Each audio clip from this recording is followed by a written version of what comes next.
High, কেমন আছেন সবাই? আশা করি সবাই খুব খুব ভালো আছেন।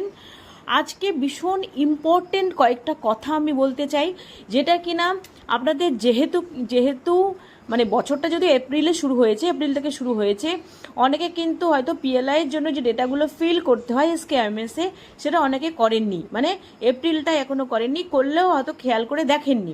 যদি খেয়াল করে আপনি দেখেন তাহলে আপনি দেখতে পাবেন যে ওইখানে কিন্তু আপনার এনসিডি বেনিফিশিয়ারি স্ক্রিনিং আপনার চলে এসছে, বাট টার্গেট কত সেটা কিন্তু আপনি দেখতে পাচ্ছেন না। কোথায় আমি বলবো সেটা হচ্ছে, কোথায় ধরুন আপনি পিএলআই ডেটাগুলো সাবমিট করেছেন কোনো মাসের, এবার যখন আপনি তার রিপোর্টগুলো দেখতে যাচ্ছেন তখন আমি একটু দেখাই, তাহলে একটু ক্লিয়ার হবে।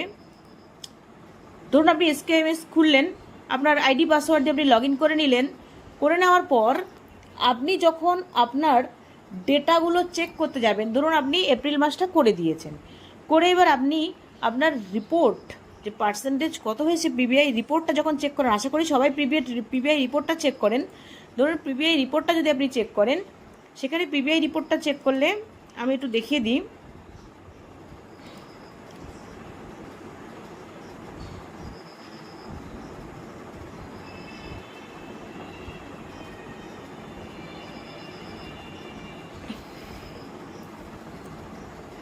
একটু টাইম লাগছে, পিবিআই রিপোর্টটা চেক করলে ওখানে আপনি দেখতে পাবেন,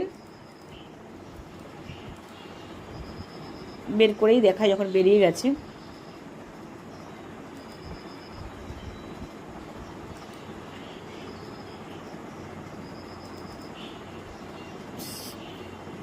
সার্ভারের একটু ইস্যু হচ্ছে, আমার মনে হয় অনেকেই করছে, তাই একটু প্রবলেম হচ্ছে।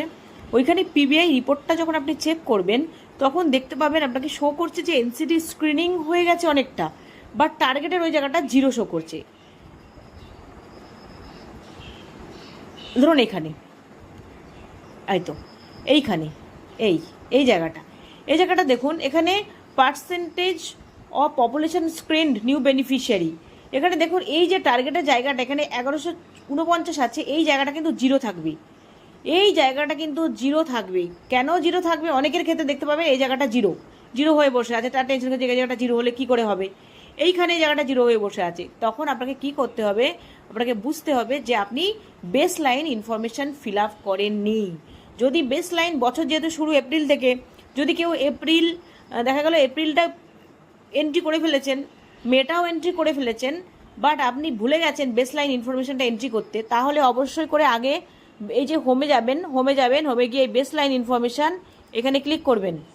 বেস লাইন ইনফরমেশানে ক্লিক করলে আপনি দেখুন 2025-26 সিলেক্ট করা আছে, আপনার ইনফরমেশানগুলো সব সিলেক্ট করা থাকলে আপনি কি করবেন, তখন আপনাকে অ্যাড নিউতে ক্লিক করতে হবে। অ্যাড নিউতে ক্লিক করে আপনি এন্ট্রি করবেন।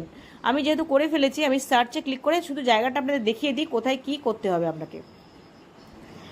যারা আগের বছর করেছেন জানেন, হয়তো ভুলে গেছেন। দেখুন এখানে কি লেখা আছে, প্রথমে type of facility, type of area, আপনি কোস্টাল এরিয়া না হিলি এরিয়া না জঙ্গল মহল নাকি প্লেন এরিয়া না রিভার রাইন নাকি ট্রি গার্ডেন নাকি ট্রাইবাল এরিয়া, এটার মধ্যে একটা সিলেক্ট করতে হবে। আমি ধরুন আমারটা প্লেন এরিয়া আমি বসালাম। টোটাল পপুলেশন ক্যাটার্ড বা সুস্বাস্থ্য কেন্দ্র কত পপুলেশন আপনি বসালেন, নাম্বার অফ এলিজিবল কাপল কত বসালেন, ELF for pregnant women, NM দিদিদের কাছে থাকবে, দেখবেন এনএম দিদিদের শুনে বসাবেন। ELF for infant, ELF for children 1 to 2 years, ELF for children under 5। এইবার এগুলো বসালেন। আপনি যদি পপুলেশন টোটাল দিয়ে দেন তাহলে আপনার ইএলএফও অ্যাবভ 30 ইয়ার্স এনপিসিডিসিএস মানে 30% অফ টোটাল পপুলেশন আর অটোমেটিক্যালি ক্যালকুলেট হয়ে বেরিয়ে আসবে। এইটা আপনাকে কিন্তু এখানে আপডেট অপশন এখানে আছে, কেন কি আমার করা আছে বলে আপডেট নেবে। আপনার এখানে দেখবেন সাবমিট থাকবে, ব্যাক আর সাবমিট, আপনি সাবমিটে ক্লিক করে দেবেন। আপনি যদি সাবমিটে ক্লিক করে দেন আপনার ডেটা কিন্তু পুট হয়ে গেল।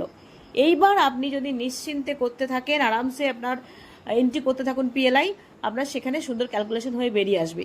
আর যদি আপনি এই বেসলাইন ইনফরমেশনটা ফিল আপ না করেন তাহলে কিন্তু এখানে আপনার ওই সঠিক ইনফরমেশনটা হবে না, ওইখানে 0 হয়ে থাকবে। তাই এই ভুল কাজটা কেউ করবেন না। আগে যেহেতু বছরটা শুরু হচ্ছে, এই কোয়ার্টারটা দিয়ে বছরটা শুরু হচ্ছে, তাহলে আপনি অবশ্যই করে বেসলাইন ইনফরমেশনগুলো আগে ফিল আপ করবেন, দেন আপনি পিএলআই এন্ট্রিটা করুন এপ্রিল মে জুনের জন্য। যদি মনে হয় ভিডিওটা হেল্পফুল হলো, অবশ্যই করে একটা লাইক করবেন, আর চ্যানেলে নতুন হয়ে থাকলে চ্যানেলটা সাবস্ক্রাইব করবেন। ভালো থাকবেন সবাই, বাই, দেখা হবে নেক্সট ভিডিওতে।